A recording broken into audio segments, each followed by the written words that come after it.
and do that the same with each.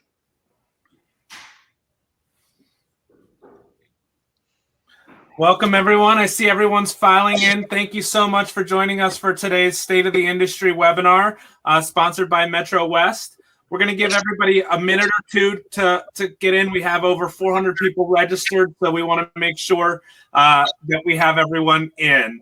In the meantime, we'll be using the Q&A panel throughout the day. So fill out in the Q&A panel where you're calling in from. We love to see what state everybody's in or what part of the country.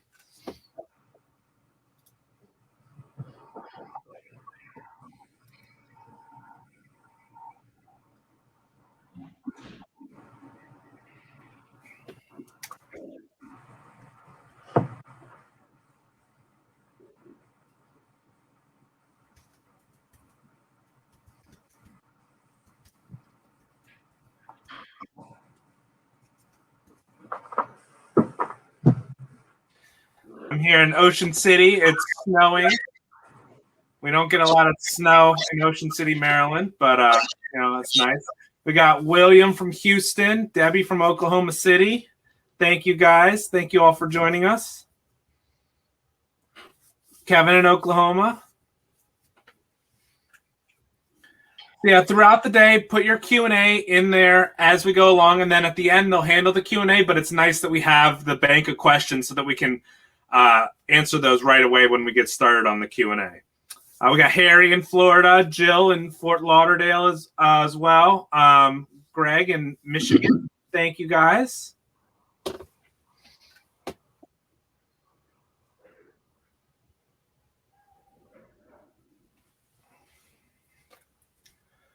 All right, we're about 2 minutes in, so we'll get started now. I'm going to turn it over to Greg. Greg Stevens of Metro West. Thanks again to Metro West for sponsoring this great State of the Union webinar. Greg, take it away. Well, thank you, Jim. I want to start out by thanking Don and Joni Rousseau for making all this possible. To Brandon Boudreau, our exceptional COO, leading our continued growth and success, and to the entire Metro West team, some of the most dedicated colleagues that I've had the pleasure of ever working with. I'd also like to thank the Appraisal Buzz team, Joan Trice, Karen Connolly, Jim Morrison, Iramar Waters, and to Mike and Randy Fasano with Premier Communications. Without your combined energies and talents, these webinars could never come to fruition. I'm very excited that Metro West Appraisal was able to partner with Appraisal Buzz to produce another informative webinar for the valuation industry, especially after experiencing some of the most unprecedented year on record for market disruptions, government oversight, not only at the national level, but also at state and local levels, the economic uncertainty and the political turmoil as we enter into 2021. To address this, on January 20th, Joan Trice introduced Mark Goldhaber, principal at Goldhaber Policy, who provided some perspective on what appraisers can expect from the incoming Biden administration. This was definitely an excellent and informative interview, and I highly recommend that if you have not seen it yet, go to the Appraisal Buzz library and watch it. And today, our objective really is to take a deeper dive into what lies ahead, provided by subject matter experts who are actively involved, sharing more specific information you can take away from this webinar. We're going to begin the webinar with Bill Garber, Director of Government and External Relations for the Appraisal Institute. Bill will be followed by Sehar Siddiqi, Director of Housing Finance Policy at the and Valuation for the National Association of Realtors. Following Sehar will be Jessica Lynch with the National Association of Home Builders. And then representing another appraisal organization, the National Association of Appraisers, will be NAHB Joshua Wallet. The NAA president, Bryan Reynolds, is teaching a virtual USPAP class today, so he was unable to join us. So Josh has been gracious enough to step in and provide some more insights and updates on appraisal-related activities. Josh will be following Jessica with his presentation prior to opening up to the Q&A session to wrap up the program. So our first speaker, Bill Garber, is Director of Government and External Relations for the Appraisal Institute, where he serves as the head of the AI Washington operations. He's been involved in association lobbying for over 20 years. As director, he represents the interest of AI members before Congress, federal agencies, and outreach to aligned real estate organizations. And although he represents the Appraisal Institute before Congress, his efforts have benefited the appraisal industry as a whole, and I want to thank him for that.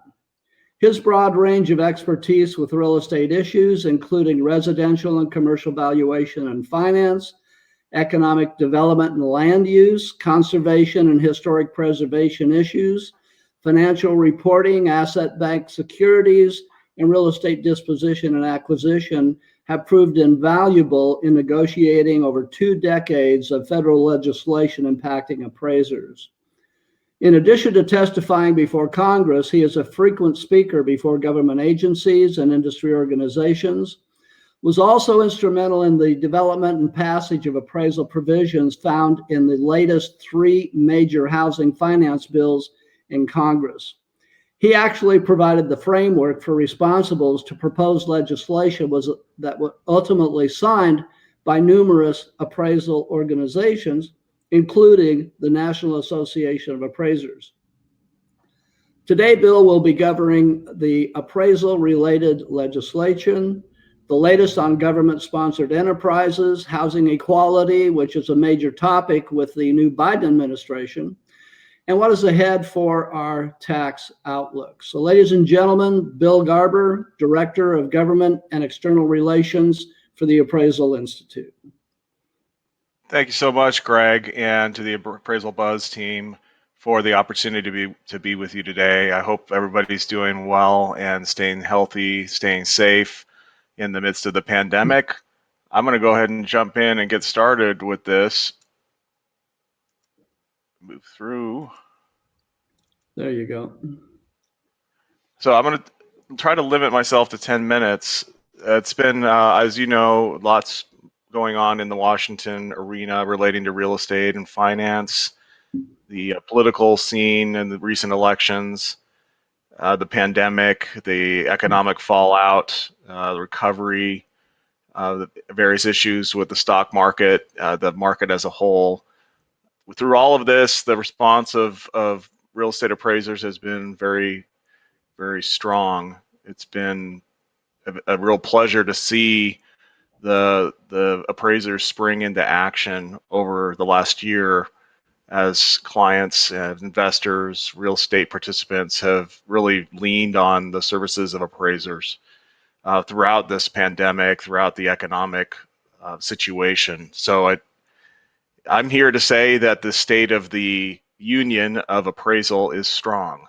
We are doing yeoman's work, and the appraisal community should be proud in all of the efforts that it's undertaking to remain current and active and relevant and forward thinking in today's market. Let me jump in and talk a little bit about some issues that we're tracking. First of all, with legislation. It is going to be an active legislative year for appraisers.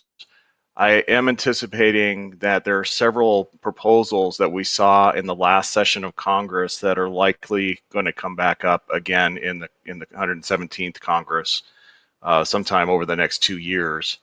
The issues range from RESPA to consumer disclosures of appraisal and appraisal management company fees, to allowances for FHA appraisals to be done by licensed appraisers, and new legislation that was introduced late in the session last year to propose a nationwide portal for appraiser license applications for cross-border transactions, those that have multi-state licenses. We're also seeing activity in relation to fair housing. the issues of bias, and it's likely that there'll be several proposals to enhance fair housing from an enforcement standpoint, but also looking at underwriting issues. We're hearing talk about how we can promote community and economic development within the real estate markets and also address some of the systemic issues from past discrimination at the same time. Ultimately, that's going to require a holistic discovery of issues and ideas and come forward with all of the various stakeholders, from the builders to the real estate agent community to the finance and underwriting community, working with appraisers to identify issues there. So we're seeing kind of a combination of ideas on different types of guidelines that might be developed to get people on the same page relative to some of these hot button issues, lending deserts, lending in communities where there are limited or no sales activity or historical or systemic issues is front and center, obviously, with the change in administration and the Democrat unified leadership, Democrat control of House and Senate. So active legislative year ahead for us. Looking ahead at the Biden administration, just at the government-sponsored enterprises and the agencies, there's basically a U-turn and an about face on what we've seen for the last 4 years from the Trump administration with the Biden team.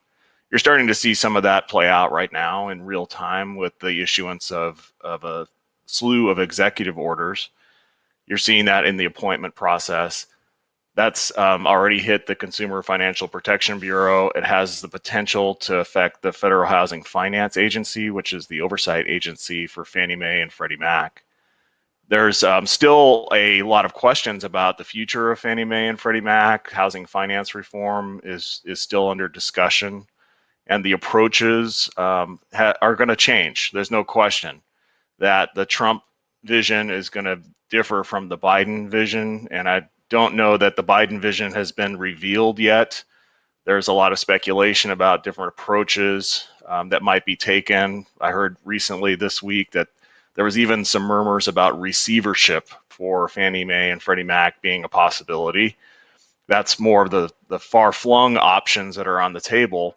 But there's no question that I think at a minimum that the enterprises, the programs, are going to have a focus on some of the fundamental issues to promote housing equality, affordable housing, and address some of these key issues that you're seeing that are being addressed in some of these executive orders, like housing equality, climate change, and the like.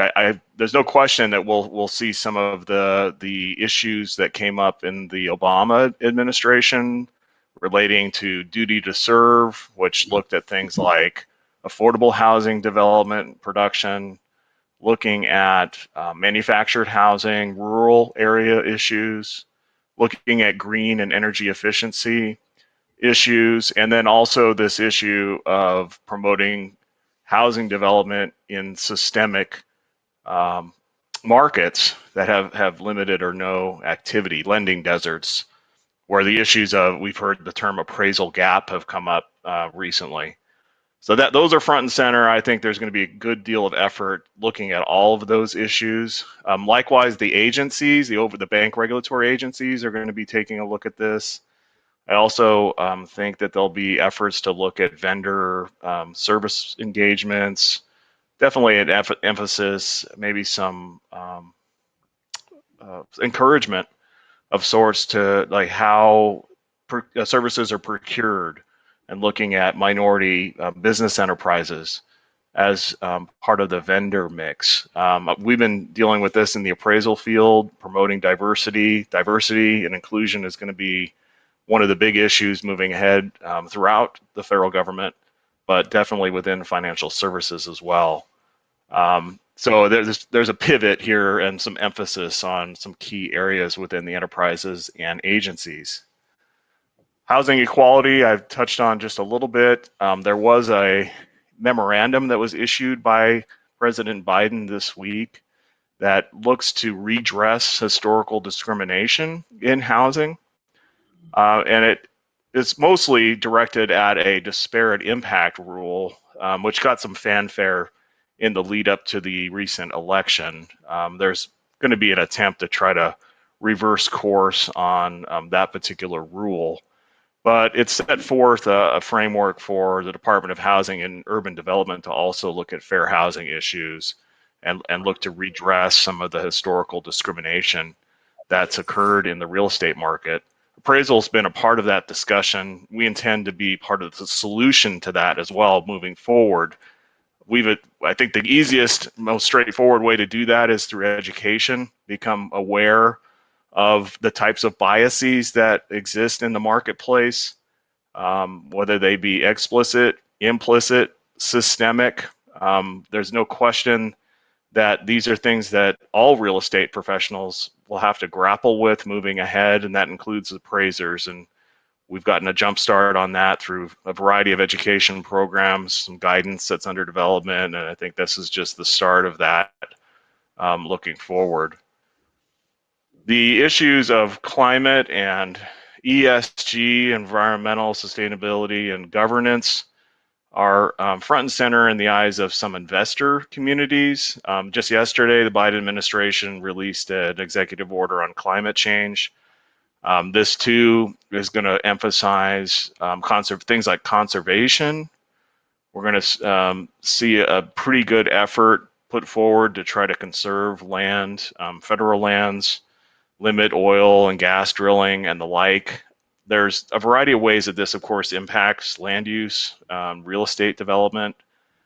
For those appraisers that get involved in conservation easements, I think there'll definitely be quite a bit of activity in and around this and acquiring land parcels as buffers for things like sea level rise. FEMA has some programs that promote this as well. There's something called the FEMA 50% rule that gets into flood protection measures.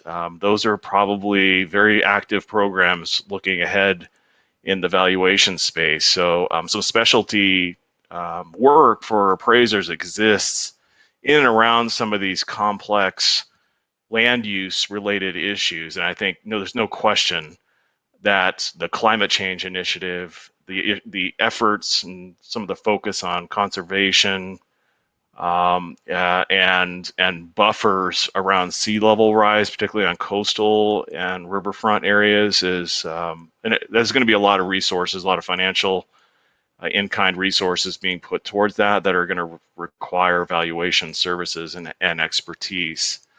The ESG thing I just throw out there because it is something we're starting to hear more of from the investor community, that there's certain large institutional investors that are starting to place funds, prioritizing those for different programs and protocols that are following basically economic, environmental, sustainable protocols. It's loosely termed as ESG. Think of it as like the LEED certification. How several years ago there was a push towards green building, and LEED was sort of seen as one of the ways to identify that. The ESG community is another way that the investors are trying to identify different asset classes and investments to pour money into, and those business operations companies that are promoting sound ESG protocols are likely to be beneficiaries of investments moving forward, and that could affect housing as well, and promote some of these issues like green and energy efficiency, for example, within the real estate community. And lastly, just quick on tax outlook, there's a lot of talk about tax cuts, promoting tax breaks for certain classes to promote the ongoing economic relief effort.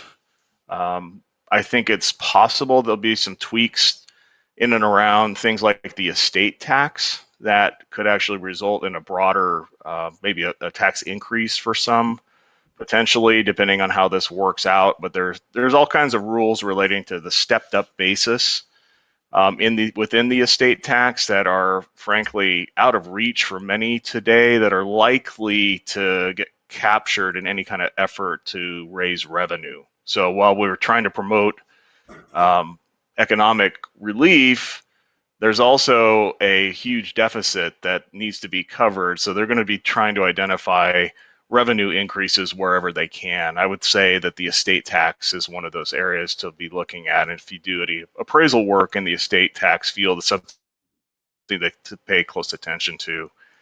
The tax environment. Of course, that doesn't happen overnight, and it's just starting to be discussed at this point, so it's fairly early on.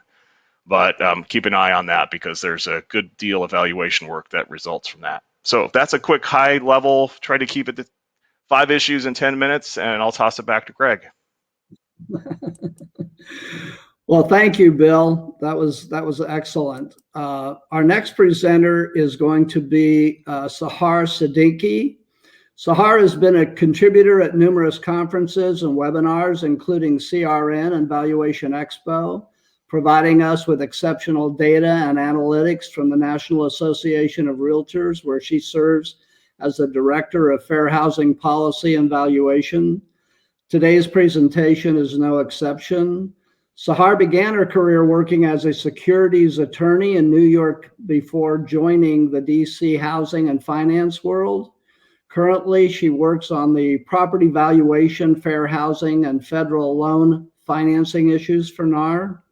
She holds a BA from Ohio State University and a JD from the University of Michigan Law School. Today, Sehar will be providing information on the current state of the market, information relating to demand, very significant for valuation sector of the industry, providing us with demand for appraisers, fair housing discussions, and diversity. So, ladies and gentlemen, Sehar Siddiqi. Thank you, Greg, for that kind introduction. And also thank you to Metro West and to Appraisal Buzz for having me today. I really do appreciate, and NAR appreciates this opportunity to speak to all of you today. So let me just go ahead and jump in. So as you see on the current state of the market, I'm just going to go through a few of these facts. We are currently seeing the highest home sales in 14 years. And let me just predicate everything by saying all this data is from the National Association of Realtors, and it reflects 2020. Now, of course, 2020 was a interesting year, to put it mildly, but it is still very helpful for what we're going to see going forward, we believe. So we're talking about the highest home sales in 14 years.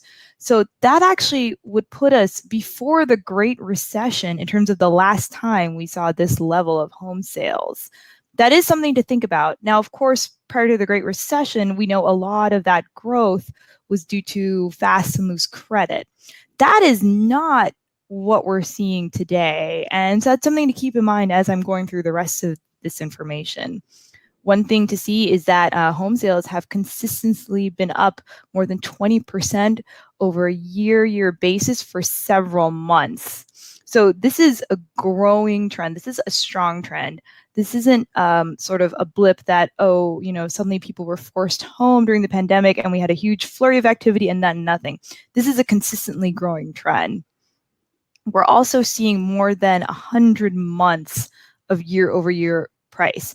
Think about that, 100 months. That is the longest recorded length of growth in home values. I am not a mathematician, but that is basically more than a decade.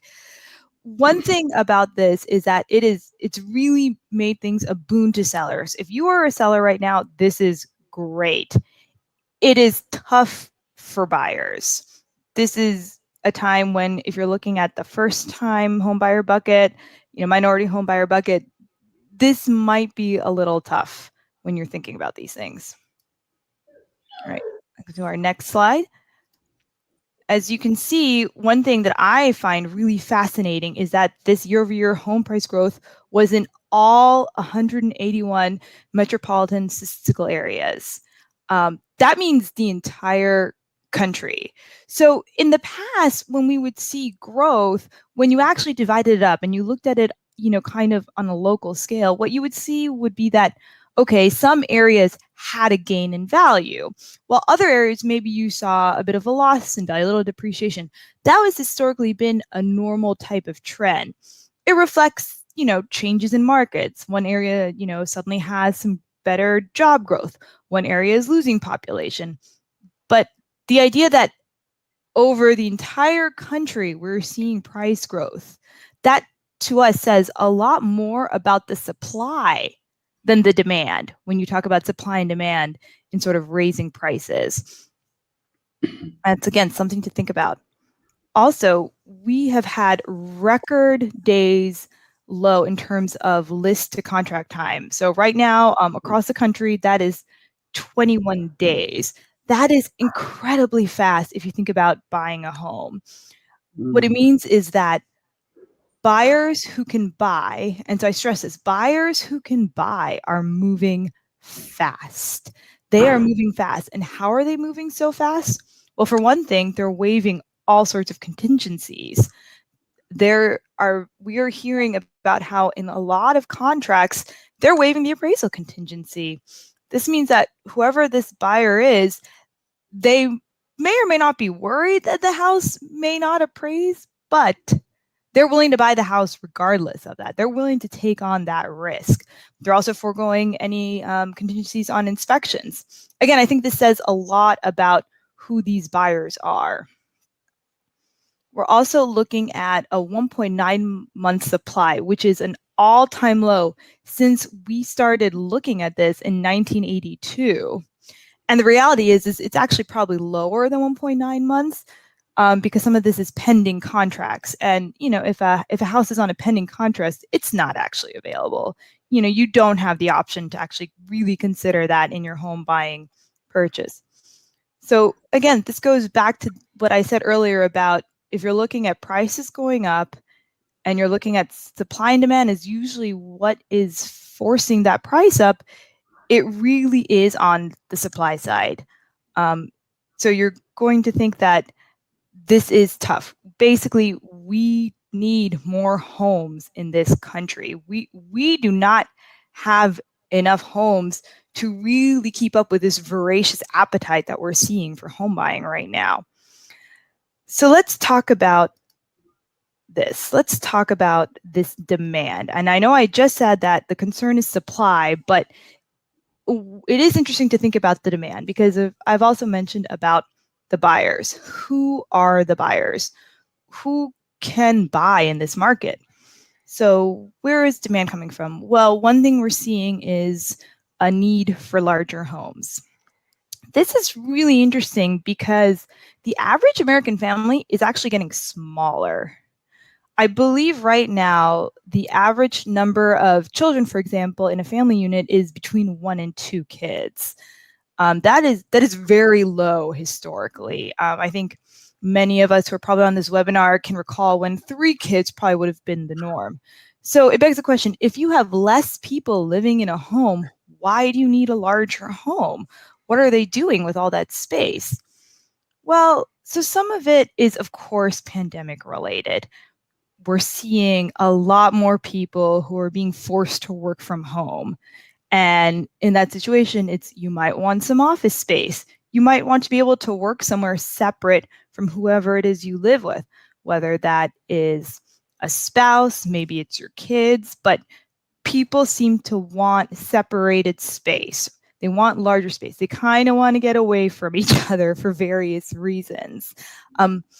Going in line with that, people are spending a lot more personal time at home. In their time off, people, due to the pandemic, they're not going out in the same way. They're not going to restaurants. They're not going to the movies. They're at home, and that's where they need to do all their time. So maybe you need now a dedicated space to have fun, for example. Maybe you never felt that you needed a basement that could be incorporated into like a game area. We're seeing a lot of these sort of ideas of what it makes a home and what's necessary changing. And it really is going to the idea of more space and larger space. From the data point, I will say that research from our 2020 buyers and sellers study, there was a 3% drop in desire for nearness to public transport and highways. This goes against what has been the trend for years. We've been consistently seeing an increase in desire for people being near public transportation, for being near highways. Why? They wanted to get to work. They wanted to get to work fast and easy. If you work at home, that's really not as much of an issue anymore. Also, another thing we're seeing, and this is across all age groups. So we're not just talking about millennials and Gen X, but we're talking about boomers and seniors as well. They're looking for walkability in their area. They want to be able to get out of their home, but they can't really go anywhere. Where they're going is literally just for a walk in their neighborhood. So that's been kind of an interesting thing as well. What's another big pocket for demand? Well, another big pocket is low interest rates. I think this one is a no-brainer. If you have the money and some interest in buying a home, these are incredible rates right now.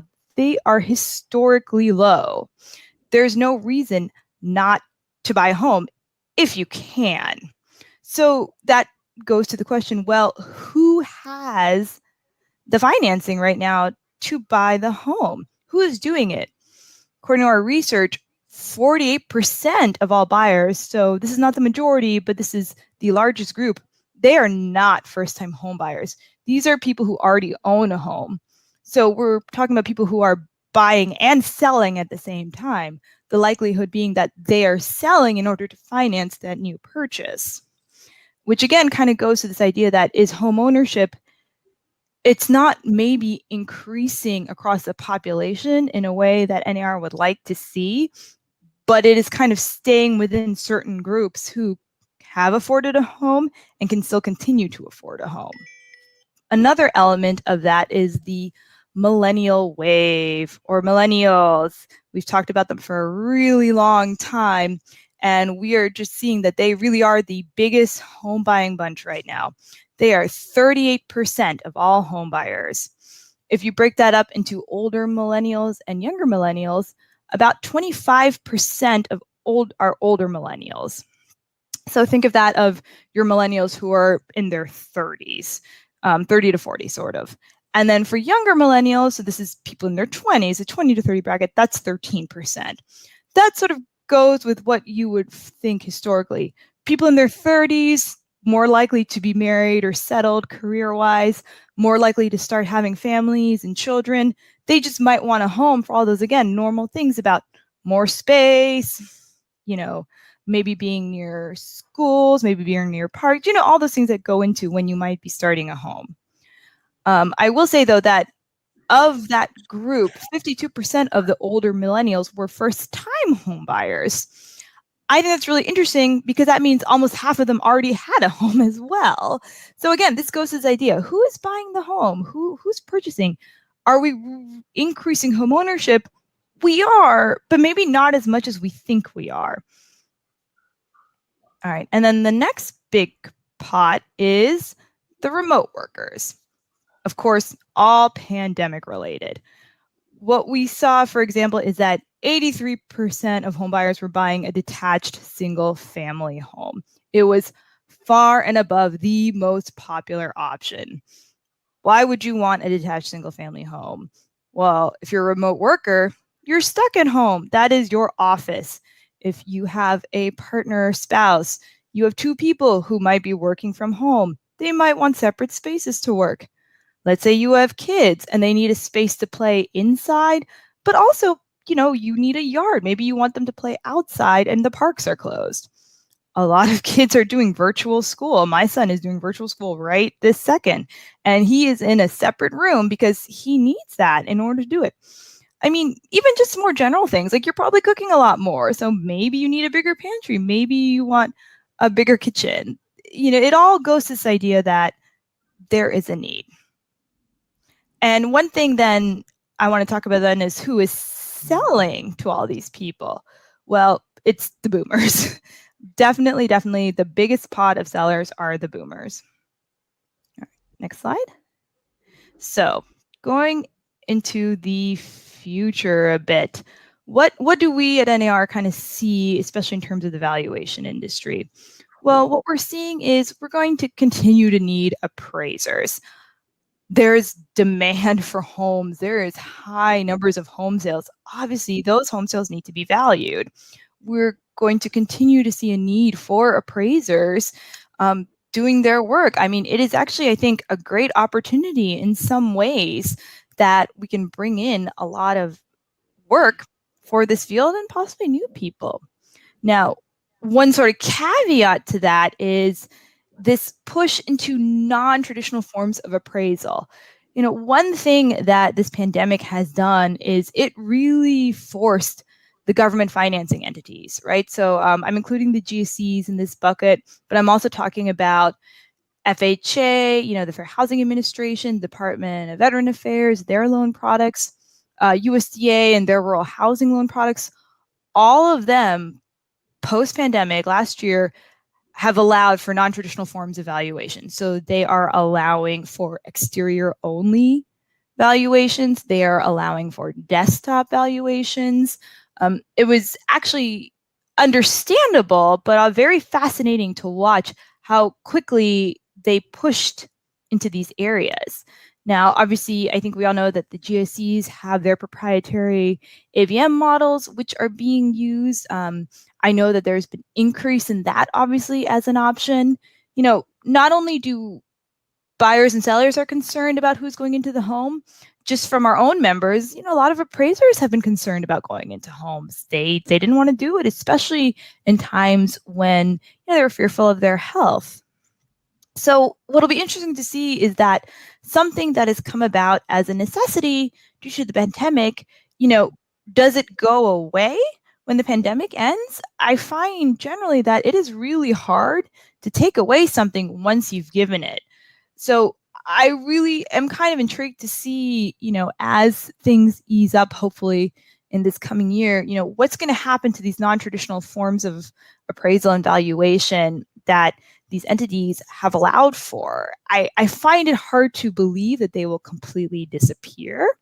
Now, will they be as available as they are right now? Possibly not. But I think we're going to see some form of them continuing to exist as well.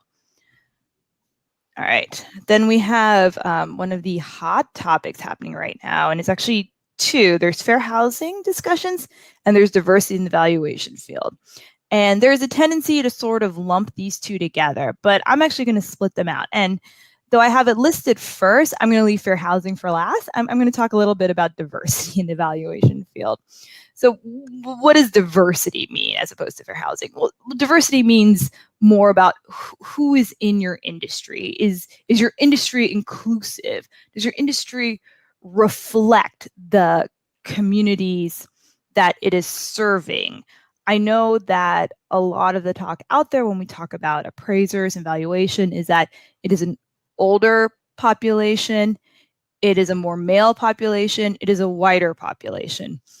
Is older male and white match the communities that are buying homes?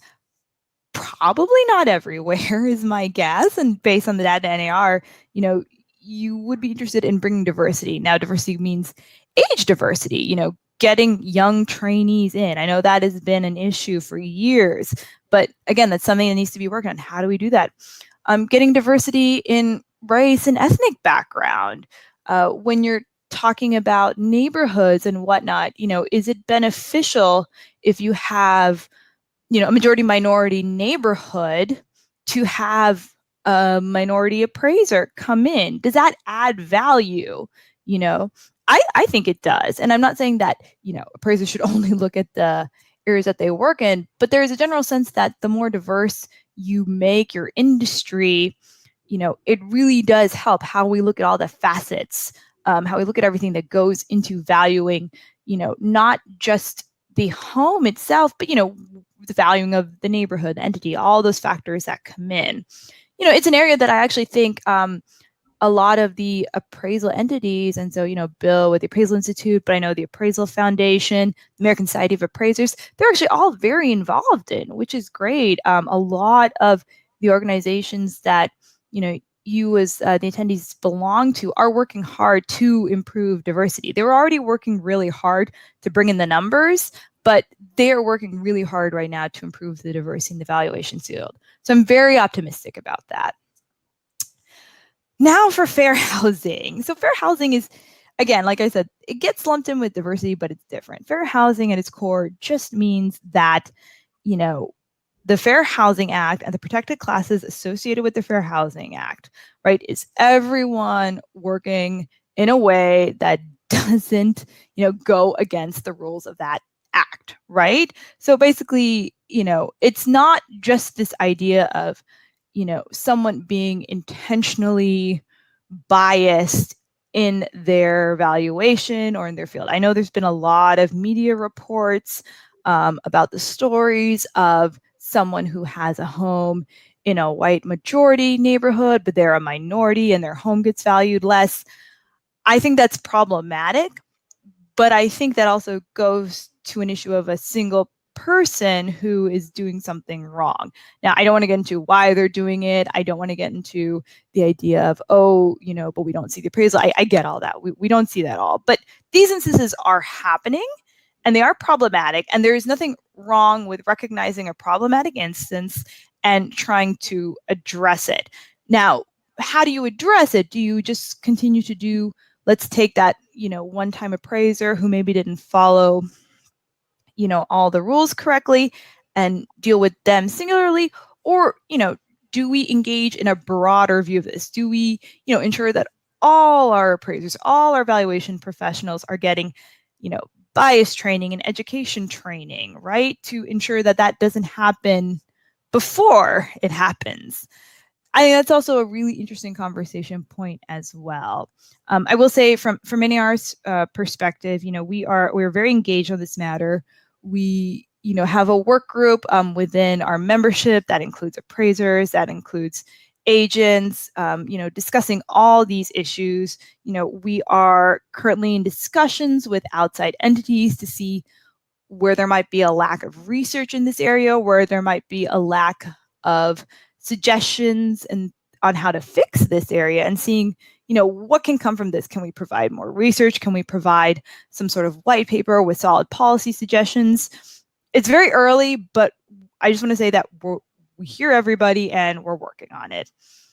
And so with that, I want to thank you all for this opportunity. Oh, for some reason that slide is there twice. Don't worry, but you can look at it again quickly. But thank you all for this opportunity to speak to you. And back to you, Greg. Well, thank you so much, Sehar. Great information. So our third speaker today is Jessica Lynch, VP Housing Finance Policy in the National Association of Home Builders. Jessica has over 20 years of public policy and government relations experience in Washington, D.C. Currently, Jessica oversees the NAHB's housing finance policy team that covers issues that impact both builder and consumer financing and multifamily and single-family housing markets. Prior to joining NAHB, Jessica worked on Capitol Hill for a member of Congress. Jessica has also been a previous contributor to our Metro West Appraisal Buzz webinars. So I'm very excited she agreed to join us again today. Ladies and gentlemen, Jessica Lynch. Thank you very much for inviting me to join you today. I am going to start with slides from NAHB's economics team and then talk about the policy transition going on in Washington pertinent to the construction industry. NAHB anticipates economic growth to continue in 21 and 2022. Expect GDP to rebound from our forecast of a negative 3.6% in 2020 to a positive 3.6% forecasted for 2021, and then a 4% forecasted for 2022. The job market will continue to recover. The federal government has been very generous with economic stimulus provided directly to individuals and small businesses, which will benefit growth. The Federal Reserve is all in terms of monetary policy, which will keep interest rates low. Even if they rise from today's very low lows, we expect rates will remain historically low. There are still some uncertainties related to the coronavirus, such as the availability of vaccines and the new strands of the viruses. And for the housing market, affordability issues still persist. The NAHB Wells Fargo Housing Market Opportunity Index, the HOI, measures the percent of homes affordable to those with median incomes. We saw it starting to improve in 2019 due to a healthy job market and low interest rates, but it definitely took a hit this year with rising home prices. And looking forward, we expect single-family starts to continue increasing, but it is important to note that we have been underbuilding, as you can see. NHB estimates that we still are 1 million homes shy of where we should be. And this slide shows how the building activity compared to the last decades. With the population increasing, we should be building more single-family homes than in the past decades, but instead we have only produced half of what we used to produce, as you can see in the far right slide bar. The remodeling industry is very strong. I think you can probably look out your window and see that. So that's all I'll say about that. On the demand side, where is this strong demand coming from? And Sehar talked about some of this. Increase in household formation over the last few years, driven mainly by millennials who are in peak home buying years, leading to demand in single-family homes. Young millennials are entering the housing market in force. And yesterday, NAHB just released a report on home buyer plans. We called it that Housing Trends Report for the fourth quarter of 2020. Unfortunately, I don't have slides, but I can tell you that according to the survey results, the share of adults with plans to buy a home within 12 months rose to 15% in the fourth quarter, up from 11% a year earlier. 56% of adults with plans to purchase a home have moved beyond planning and are actively trying to find one to buy, which was up from 43% a year earlier. Several factors explain why more prospective buyers have become active, including fear of missing out on low mortgage rates, desire for more space due to COVID-19, and desire to move out to outlying suburbs. The number one reason longtime home searchers haven't made a home purchase is because they continue to get outbid by other offers. So the question is, can we create enough new housing supply to meet the demand?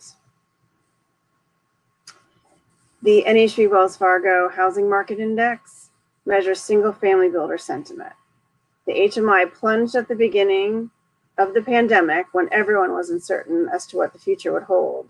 And then sentiment improved dramatically and quickly as demand from home buyers increased.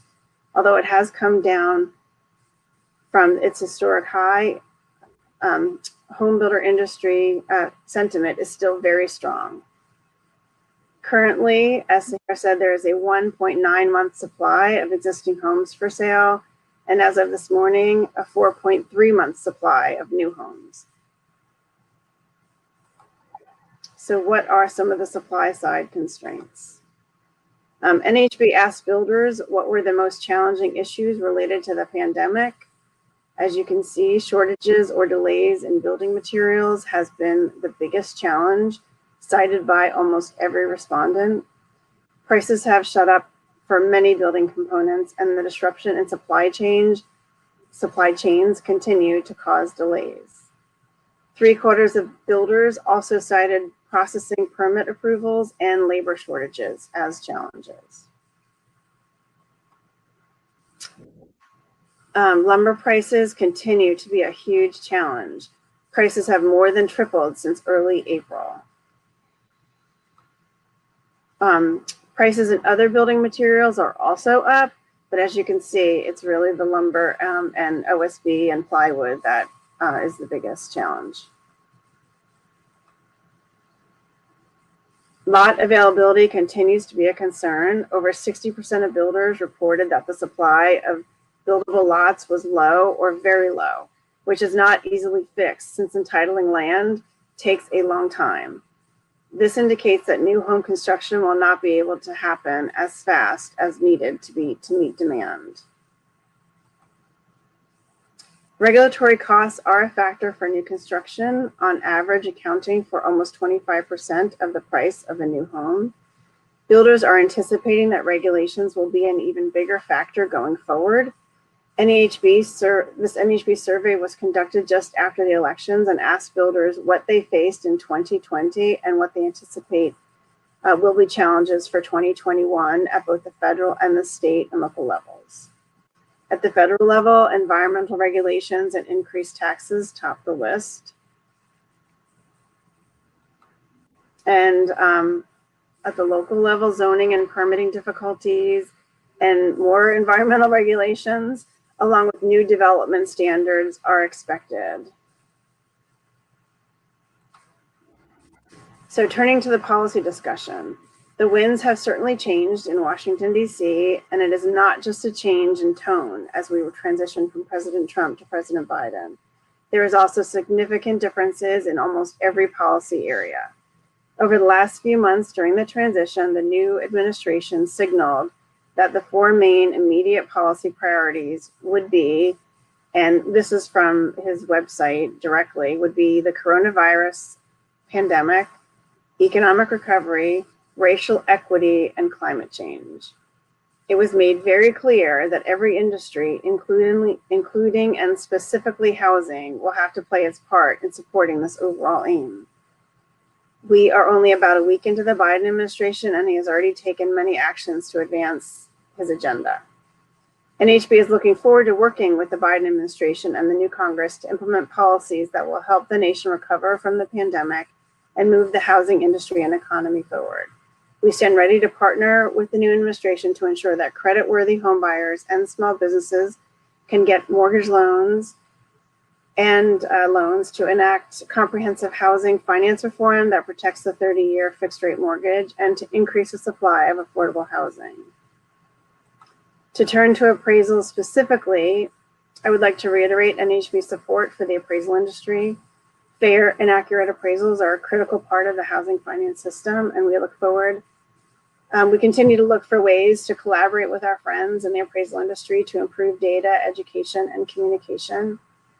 NAHB has some policy meetings this week, and I would be remiss if I didn't raise once again builders' concerns about rising costs, especially lumber, that directly results in increased home prices. I am also increasingly becoming concerned about the new oncoming regulatory requirements. So I have to talk about this. I understand that using the cost approach does not mean cost equals value, and that the cost approach would never be the only measure of value. Determining market value must encompass many factors. Consumer demand and consumer preference is a main focus of market value. And many regulations are aligned with consumer preference, such as safe and sound construction, energy efficiency, and water conservation. But many times governments, especially at the local and state level, put requirements on homes that do not necessarily reflect consumer demand. It is hard to incorporate these items into the valuation if not considering cost. For instance, requirements for new homes to have solar panels, like in California, whether a consumer wants it or not. We're also seeing a push to have every newly constructed home electric vehicle ready. So consumers may want that in the future, but not all consumers want to pay for that today. Our builders also talked a lot this week about electrification, which is an effort in some local areas to get away from using natural gas or propane in homes. And I don't know if consumers really want that. It would impact stovetops, emergency generators, water heaters, and other items, but they would have to pay for it. Lastly, I want to highlight the Federal Housing Finance Agency's request for information on appraisals. Fannie Mae and Freddie Mac play such an important and leading role in appraisals, and I am glad that their regulator is looking for industry feedback. My understanding is that the FHA wants to get a better handle on Fannie and Freddie's current practices in this area, and I encourage appraisers to take this opportunity to respond to the FHFA RFI. I do think it's important for the regulator of these entities to have a better understanding of the impact that they have on appraisers and home valuations. So I thank you very much. And with that, I will turn it back to Greg. Well, thank you so much, Jessica. Our fourth and final presenter is Joshua Wallet. Joshua is the 2021 Vice President of the National Association of Appraisers and the principal consultant for Wallet Solutions. In his role as vice president of the NAA, he helps to ensure members have a voice around the country, stay up to date with current information and changes, and develop professionally through meaningful education. In his practice, he provides short and long-term consulting services relating to compliance, valuation, education, review, and investigations. Clients include lending institutions, appraisers, appraisal management companies, attorneys, education providers, and regulators.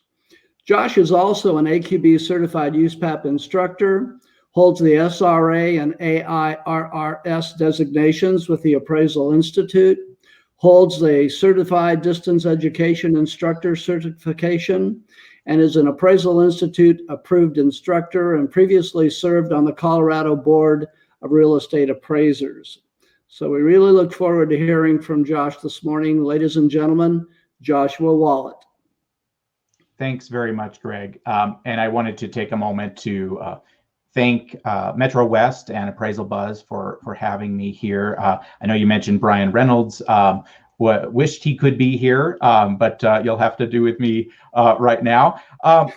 I am an appraiser, do a lot of consulting. I like to think of it as, my clients, they're individuals, they're companies, they have my ear, and that's really what how the National Association of Appraisers approaches. We have individual members, but we also have members throughout the states, state coalitions, state associations, and so we really try to get, and I will be sharing with you today, the perspective of sort of boots on the ground appraisers. And so I hope I give a somewhat of a different perspective, although it was interesting because I'm going to dovetail from some of the comments we've already heard. And so we have a little bit of overlap in our discussion. And really, I'm going to talk about some of the focuses of the organization, steps that are being taken to address issues and obstacles that we might see for some appraisers and in the appraisal profession.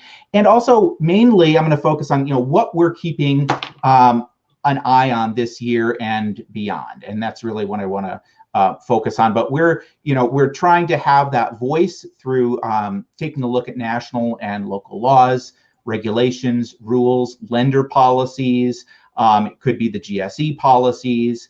And really, again, NAA is that association of associations, trying to bring together associations and coalitions throughout the country. So we really try to have eyes and ears throughout, and we'll talk about some of the issues that are coming under our radar, so to speak. We understand the importance of information. I don't know how many of you are parts of appraisal discussion groups online and things like this, but it's surprising sometimes the questions that are being asked. And really, as an association and as a profession on the whole, we need to ensure that the information is out there. So whether we're talking about new construction, like Ms. Lynch has discussed, whether we're talking about markets increasing, whether we're talking about all these issues, we need to understand, do we have the information at the fingertips of appraisers? And that's something that we can all, we tend to get perhaps lost in the weeds, and then we don't necessarily have all of the information that practitioners, boots on the ground, appraisers actually need. So we do try to update that information. Really, we're talking about the state of appraisers in this particular discussion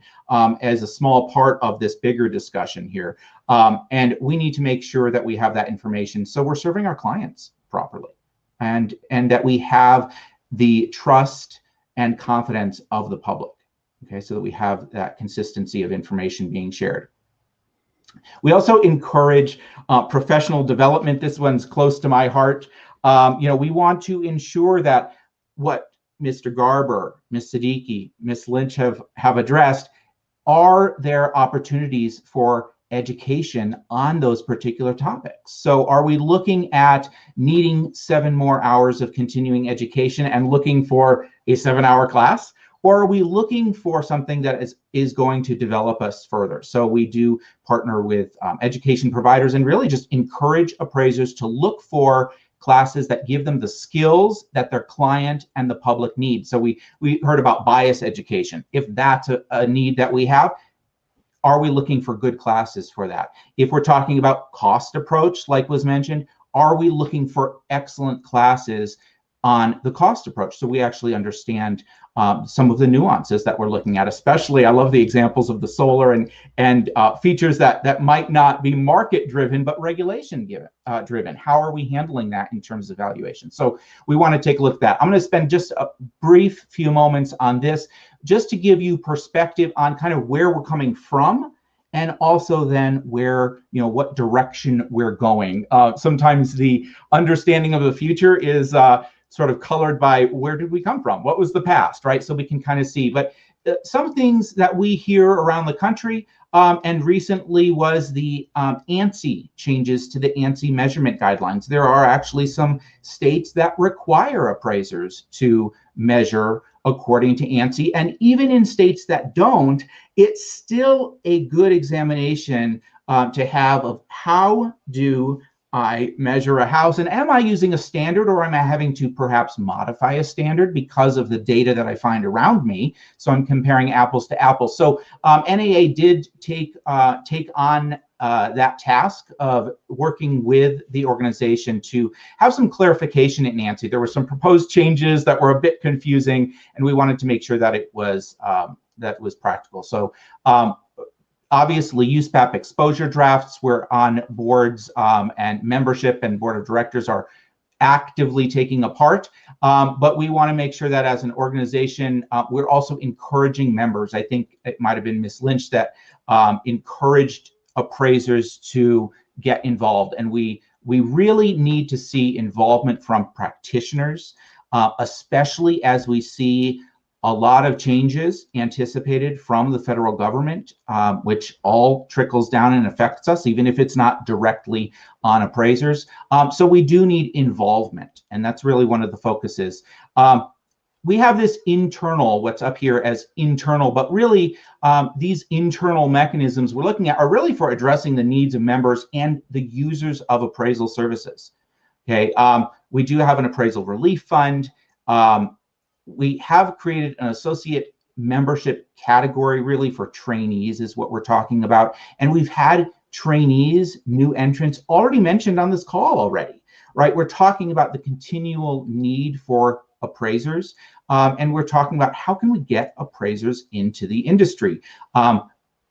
Training networks are discussed, and they're being discussed within NAA. There are other discussions outside of NAA that are occurring as well, and we encourage those. Ambassador programs, having more distribution of information through print and email, but information and getting that out to members and the general profession. So we're attempting to ensure the needs of existing members, but also encouraging new trainees. I know I work on the regulatory side with a few states, and there's still confusion about how the supervisor and trainee interact, how they handle parts of the assignment, how they document that, and that really then goes to public trust. If there's not a clear understanding of who did what, we have a problem there. So as we're bringing new entrants in, we want to make sure that everybody is understanding, not just the practitioners, but everybody around them is understanding what went on and what can happen. Okay, so 2021 and beyond. I'll keep this brief. I am going to hit on some of the topics that other folks did, but really an emphasis on education, getting information out. Change in markets. All right, how many times have we already heard on this call about really taking a look at market activity? We've heard about underbuilding. We've heard about historically increasing and continually increasing markets, low supply. So when we take a look at education needs, we need to ensure that we have perhaps new construction education, right? That's what I'm hearing from some of this information, right? So if we're going to start seeing more new construction, we need to be seeking out good new construction education. Markets change. So I don't have a crystal ball. No one on here has a crystal ball, but I was looking through articles this morning, and it was just ironic because I saw one article that was talking about some doom and gloom on the jobs front and on other sort of financial fronts. And then the next article was talking about some hope in terms of people having high confidence in jobs in this coming year. So there's a lot is about perception, expectation, and we'll see. We don't know when the next 08, 09, and 2010 may come. We've had some discussion about the recession, Great Recession. We don't know when, what that will look like. But if you remember back, we were in some ways ill prepared to know how to value properties in the immediate aftermath. And so we don't always have a Great Recession, but we do have changing markets all the time. Markets are changing all the time. In this case, we're talking about increasing a lot, but we do want to seek out that education, seek out that information, so the practitioners are understanding how can we be better serving our clients. I was actually teaching a night class just the other night at our local university, and that was one of our focuses. Markets change. Markets never stay the same. There's always something changing. So we've got to be ready for that, and we've got to be able to give the information to our clients, and that's through education. So we're ready for it, especially if we're bringing in new entrants to the profession. We are also going to be watching this year and beyond these temporary and possibly, I think of them as possible go forward scopes. And I think it was Ms. Siddiqi that mentioned, we've been exposed to different exterior types, different desktop types, all sorts of different scopes, but can we have some good takeaways from that, right? Can we understand the possibilities and abundance of our data sources? I think we have a better appreciation for data sources now, and where we can get that information. So there are still a lot of questions, though. We're about a year into this, and if you take a look at different discussion groups, there's a lot of practitioners saying, well, how do I do this scope for FHA? How do I do this for this? And we need to ensure that people are going to the source. There's a lot of misinformation out there. We need to be sure that appraisers have the correct information at their fingertips. So I would encourage everyone in attendance today, be going to the Freddie Mac site, be going to the Fannie Mae site, be going to an association site that is going to refer you out to these, so we can actually see the correct instructions. So we are meeting our clients' needs, and we have that consumer or public confidence that we're doing what is being asked of us. So we did have that discussion of these sort of non-traditional, I think is how it was worded earlier. I think of them as sort of varying scopes. Right. I think we've had those actually. They're just not the common ones, and they've just become a little more common. On that same point, we're also looking at, and many of you have probably seen videos out from the GSEs about forms reform. And that is something that's big on our radar for 2021, but also beyond, because this doesn't happen overnight. There's going to be rollouts. There's going to be education on the change in the GSE, Fannie Mae, Freddie Mac's forms. And really they're framing it as not forms, but data collection, right? Data collection and really data reporting changes. And we can still develop our appraisals the same way. We can still report the information we need, but there's going to be some different formatting, and there's going to be some different requirements of where we put what.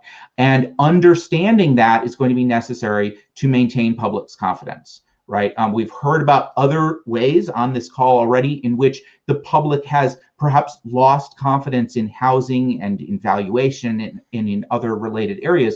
We want to make sure that as we shift to new processes and as we shift to new forms, that we have groups like the NAA, others, like we have Appraisal Institute on the call, are working with the GSEs to help make sure that information is disseminated so practitioners are understanding how's this all working, right? How's this all working so we don't see delays, so we don't have reasons for lack of confidence in the appraisal profession. So obviously the change has been coming for many years. The NAA members, NAA board members, other folks from other groups have been part of these work groups, but change, just like markets change, so do all sorts of things in life. And we know this change is just, it's here. We're going to have this change, and we need to understand, what does that mean for us? And I love the idea of encouraging the information to the FHFA, taking a look at how do we roll things out, how do we manage change,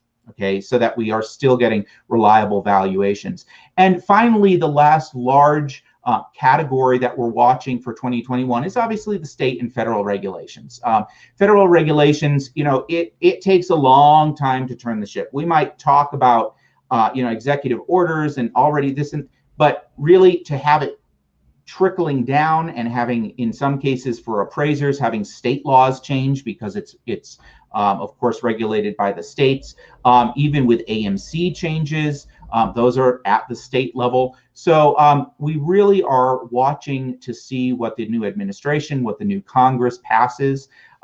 There's still talk about the national licensing system. I think that was already mentioned. We're going to continue to be part of that conversation, and we would encourage practitioners to do that. That has the potential to be very beneficial to all parties involved if it's done correctly. So we really want to see how not just regulation is passed, but then how the implementation and the rules then are, you know, come down the pike, and see how that goes. We're watching the fair housing, bias, diversity, all of these issues, and being part of the conversation. And we encourage members and folks who are not members, be part of that conversation. This is our profession we're talking about.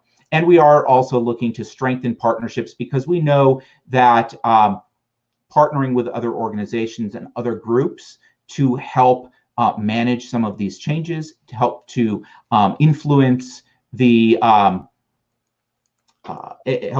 regulations and implementation it's necessary to play well in the sandbox with others. So we're looking for that.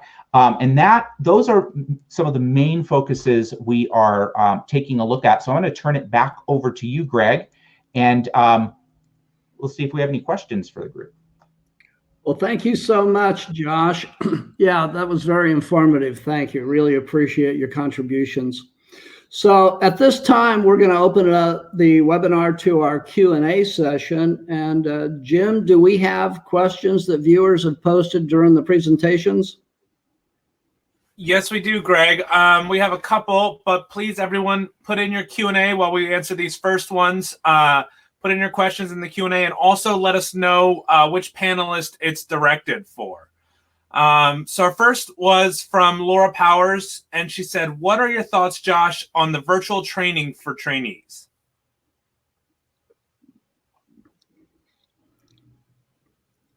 Josh, you're muted. Yeah. I was just trying to unmute. The button was not liking me. The virtual training, I believe you're referring to the PARIA. So I and the NAA as an organization is not opposed to it. I think the key is going to be looking at the implementation. Okay, how states implement it, and that's really going to be the key, because when we take a look at the AQB criteria, we're looking at the minimum requirements for licensure.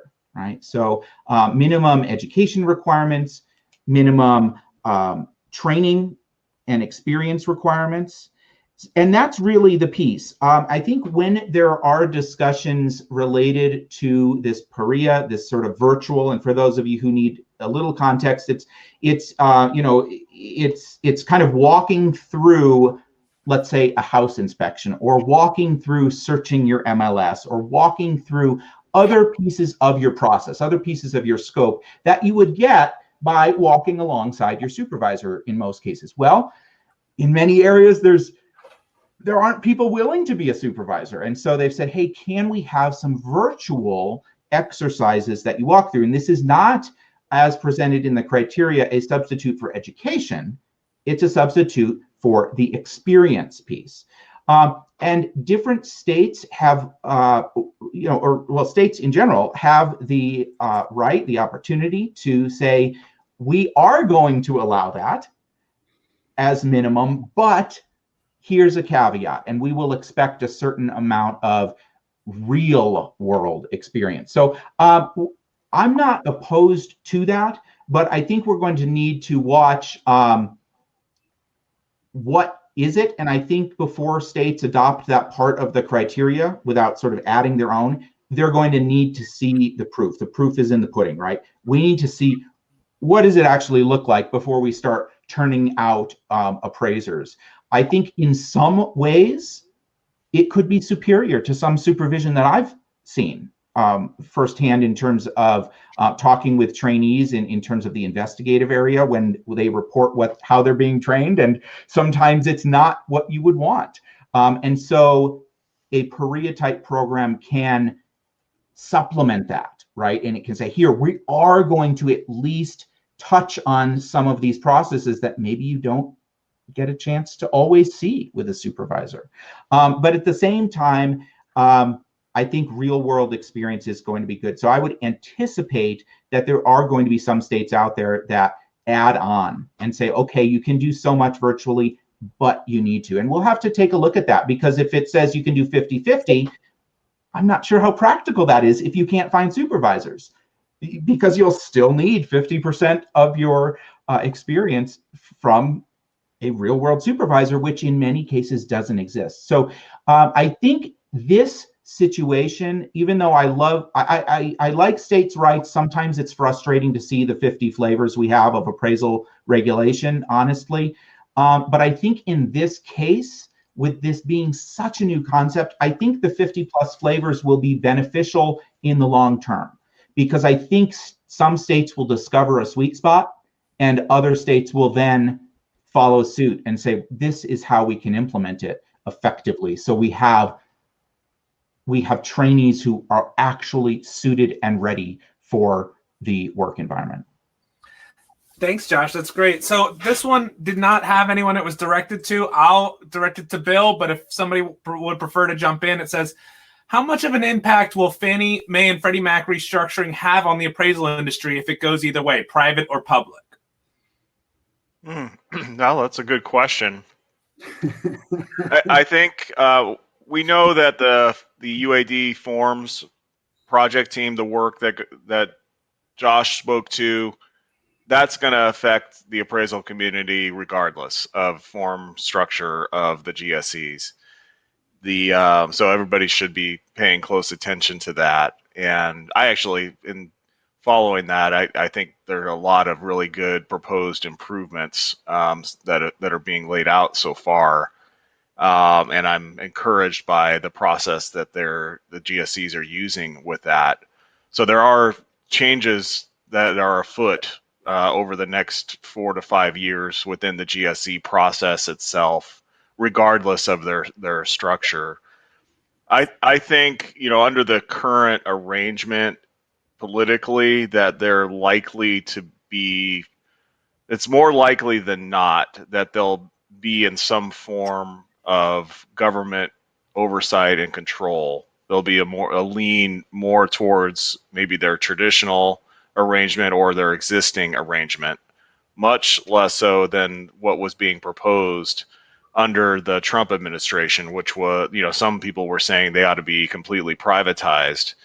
And I think that's off the table, at least in concept. Some, you can look at it a couple different ways. If they were completely private entities, some might say, well, then they'd actually have more skin in the game, and they'd potentially or theoretically pay a lot of attention to collateral issues, maybe more so than they do today. And maybe that has an indirect bearing on the appraisal process. That's hard to say. That's a really hypothetical situation that you'd be encountering.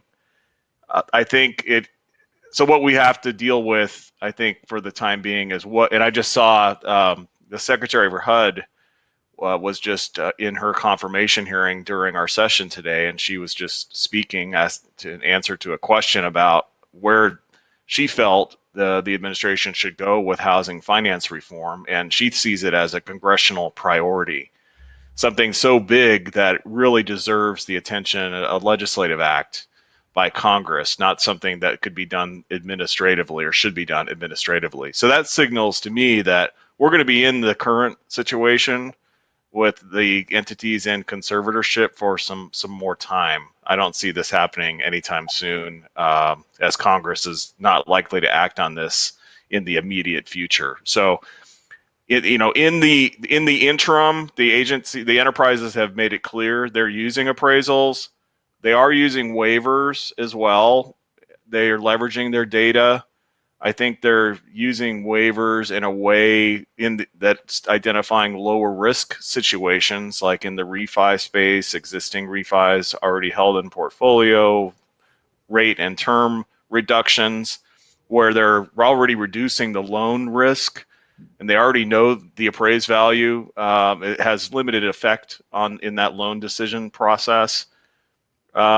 But they've made it very clear that the UAD and the forms process that they see appraisal central to their risk management processes. So I think appraisers should feel comforted by that, because appraisal is definitely part of their long-term plans, regardless of what form shape that they come in. All right. We had Timothy Anderson asking for someone to speak on diversity bias in the modernization of real estate appraisal. Does anybody want to take that? Well, I can take a stab at it. Diversity issue, Sehar spoke very well to those issues. I think there is a very clear need to diversify the appraisal field as a whole. And we're dealing with a lot of legacy historical issues there. It's not going to happen overnight. The way that you enter the appraisal profession is frankly, it's very convoluted. It's difficult. We've seen this. We have an appraiser diversity initiative that we're hosting with Fannie Mae and the National Urban League, and I've seen this firsthand. We've new entrants, just brand new, that are coming into appraisal with very little knowledge and information through this initiative, and starting the education process, and then peering into the experience processes. And it is a challenge for new trainees to enter the field. We're going to need to try to address this. We need streamlined, we need more straightforward and logical approaches moving forward, really a modernization of that entire process. The PREA is, I think, a good step forward. I think Josh is also right on this, that there's a lot of details that need to be worked out on it, and the states are a big part of that equation. And if any states pull back on that, it's going to affect the trainee, their ability to acquire the needed experience, but it's also going to impact the developers of these programs. It's going to, if they only took 50% of the experience credit, that's going to limit any kind of development of PREA programs as a whole. So I would encourage the states to adopt this program as 100% where it should be. The issues of bias and some of the claims that have been made, there's the research is interesting. I think I would encourage appraisers to read the research, and it's not just one paper that's been written. Brookings is just one. There's a piece, or two pieces at least, that have been written by sociological researchers that we had at a symposium in December. That's really enlightening from an implicit bias perspective. Some interviews of appraisers, and I think that actually is something that all appraisers should become more familiar with. and learn to try to understand and appreciate more so than today. You know, with the AEI, American Enterprise Institute, has come out with some data on this issue. It too is interesting. You know, it's kind of ironic in this case. In that case, the AEI data is leaning very heavily on AVMs, and I do find it a little ironic that a lot of appraisers have jumped on in support of that research, when it, you know, if that said something different but still relied on AVMs, they would be very quick to flip the coin, turn it the other way. I don't, you know, we can try to debate the research, and nobody's ever going to win that. There's not really anything to win, in my estimation. We know that bias exists. We know that implicit bias is something that we all hold. We all have that.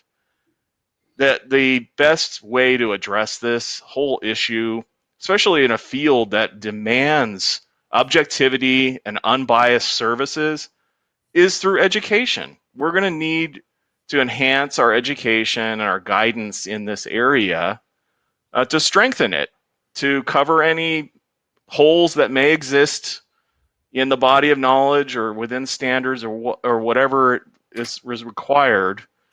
But education for all, I think, is the best way to tackle it, and in the most straightforward and direct way possible. Thanks, Bill. Our next question, and probably our last question, unless we get a really good one that comes in or this goes quickly, is from Jay Greener. The industry needs to address broker pressure in the format of revision of value requests. I'm currently declining all purchase work because every report gets the scope blown out due to the requests due to the appraisals not making value. Does anybody want to respond to that? Yeah, I can talk a little bit about that since it's I told it's broker pressure. You know, one thing I will say generally about that is, you know, if there is a process that allows for a revision of a request, you know, I generally don't think we as an industry should argue against that process. Like we need to allow processes that assure the appraisals are done well and they're done correctly. You know, I would think that if you're an individual appraiser and you've done everything right, and you know you've done everything right, you will be fine. You will be fine in this review process. I know there is a lot of talk and like concern with, you know, you hear a lot about, you know, the appraisals that don't meet value and it's unfair pressure from the agent and this, that, the other. I will say that when I look at the total numbers of it, so I'm looking at the great scheme of it, you know, it's not a huge amount by any means. I am sorry when people are in that position. It's clearly not easy to work through, but, you know, it's not something that is always happening. I think when it does happen, it feels like a lot. But I just go back to it that, you know, we as an industry, I think generally should welcome, you know, processes that, you know, ensure we're doing our job right. You know, if you want to feel secure and safe in the work you're doing, you know, you will do good, safe, secure work. And these processes are designed, you know, to protect everyone. All right. Well, those are some great questions. Greg, I'll turn it back over to you to close us out. Well, thank you so much, Jim. This has been, in my personal opinion, an awesome webinar. The four panelists each provided some great perspective. We got a very diverse representation within the industry. We did see some validation of some challenges that we have moving forward in 2021, especially from the builders, both in being able to keep up with the demand, but also in the challenges of the industry leaning toward more green energy, more energy efficient construction, which is more expensive, and the challenge of appraisers in order to meet that. So I will echo what Josh and Bill were mentioning, and we do need an increase in the education regarding green construction. I think the Institute's done an excellent job over several years in that initiative, but we definitely need to move it forward. But again, I just want to thank all of you for your contribution today. I think this was just an excellent webinar. And thank you again to Metro West and to Appraisal Buzz for making it happen. Thank you, everyone. Thanks, Greg. Thank you. Thank you, everyone. Thank you, everyone, for joining us. And thank you again for Metro West for sponsoring. Have a great day. Bye-bye.